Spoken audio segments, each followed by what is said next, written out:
66. Clara wanita simpanan. Di kamar Bram. Bram melihat Anita yang tengah duduk di tempat tidur seraya membaca sebuah majalah. Bram mendekati Anita. Anita beranjak dari tempat tidur begitu menyadari kedatangan Bram. Ada apa denganmu? Jika kamu tak ingin makan, tak perlu membuang makanan. Aku tahu. Semua ini tak mudah bagimu. Namun, jangan memperlakukan orang lain seperti itu. Hargailah usaha orang lain dalam merawatmu. Ucap Bram. Tak ada nada bentakan. Tak ada nada yang mengandung unsur kemarahan.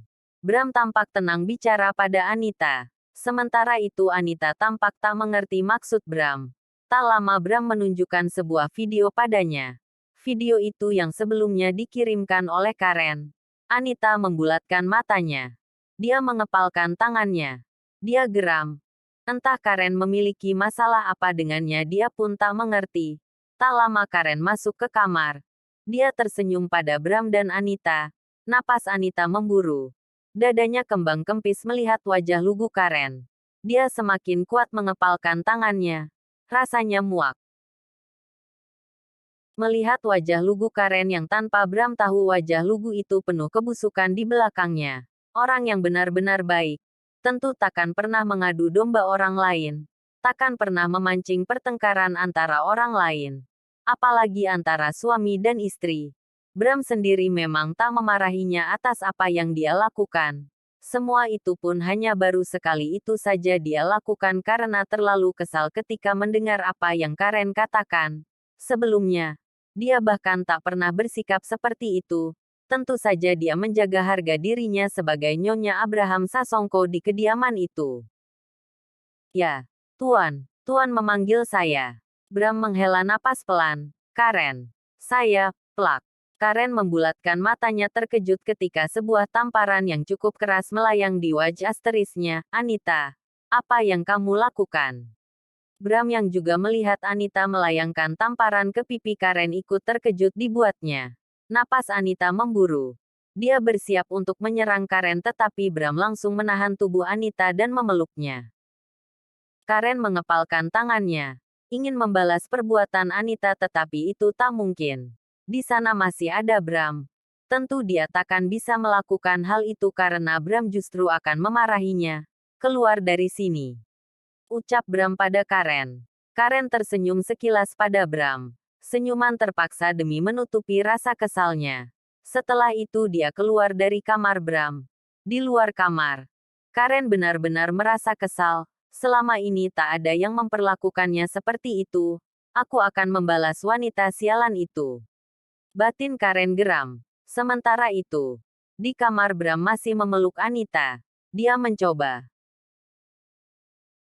menenangkan Anita. Anita sendiri masih diselimuti amarah. Dia melepaskan dirinya dari pelukan Bram, ingin menangis. Tetapi dia tak ingin menangis di depan Bram. Dia ingin menunjukkan bahwa dirinya sendiri bukan wanita yang lemah. Dia ingin menunjukkan pada Bram bahwa dia masih waras. Dia bersikap seperti itu karena merasa kesal pada Karen yang benar-benar tak menghormatinya sebagai nyonya di kediaman Bram. Karen sendiri tak tahu. Anita adalah wanita yang tak akan diam saja ketika harga dirinya diinjak. Dia akan melawan. Dan takkan membiarkan dirinya dianiaya seenaknya oleh orang lain. Anita bukan wanita yang mudah menyerah. Dia tak segan memberikan pelajaran pada siapa saja yang sudah merendahkannya. Bram melihat Anita dengan penuh kebingungan. Dia bingung karena dia tahu Anita seperti ingin mengatakan sesuatu tetapi mencoba menahannya. Bram sendiri memaklumi keadaan Anita. Karena itu meski sebetulnya dia ingin marah melihat sikap Anita tetapi dia tak memarahi Anita. Bram sendiri sebetulnya ingin menegur Anita. Karena rasanya tak pantas sebagai nyonya di kediamannya dia justru bersikap kasar. Bram sendiri belum mengerti apa yang sebetulnya terjadi antara Anita dan Karen. Tenanglah. Istirahatlah. Aku akan menemanimu. Ucap Bram. Anita mengayunkan tangannya. Memberikan isyarat agar Bram pergi saja dan tak perlu mencemaskannya. Kenyataannya dia bisa merawat dirinya sendiri. Hanya pita suaranya yang bermasalah. Bukan anggota tubuhnya yang lain. Aku tak suka dibantah.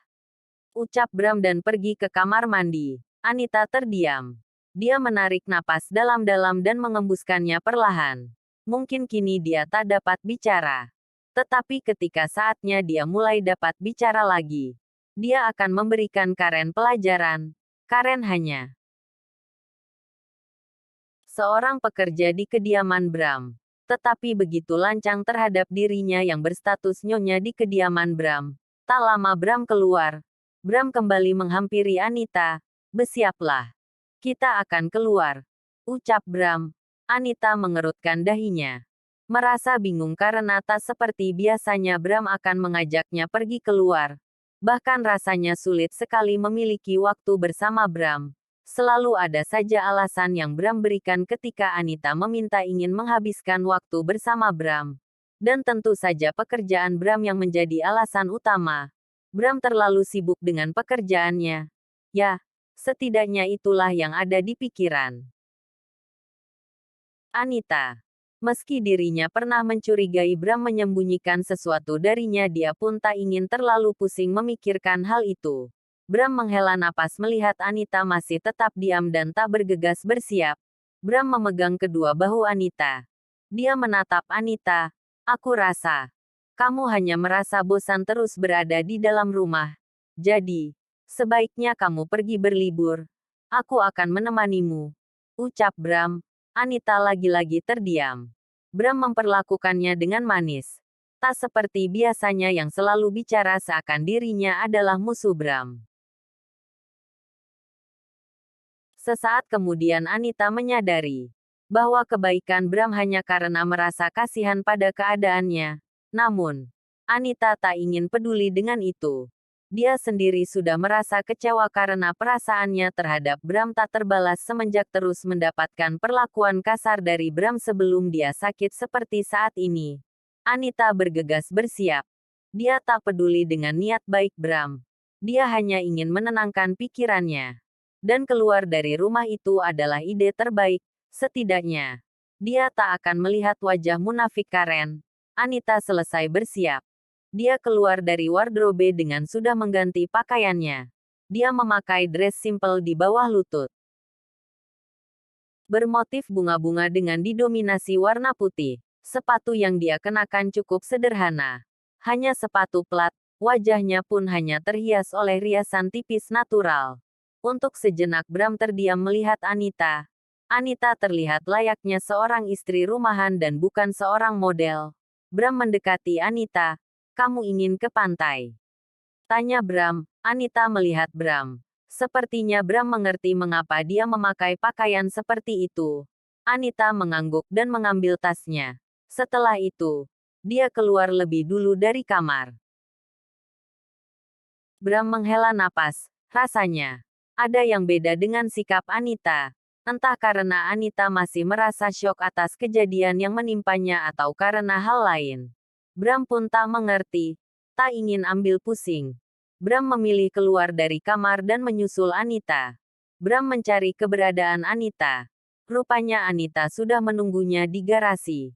Bram menekan tombol buka kunci mobilnya dan Anita masuk lebih dulu ke mobil. Bram pun menyusul. Bram melihat Anita sekilas. Anita tampak diam melihat ke arah samping kaca mobil. Bram pun mulai melajukan mobilnya. Di perjalanan, Anita mengetik sebuah pesan di ponselnya. Dia menunjukkan pesan itu pada Bram. Bram mengambil ponsel Anita dan membaca pesan itu.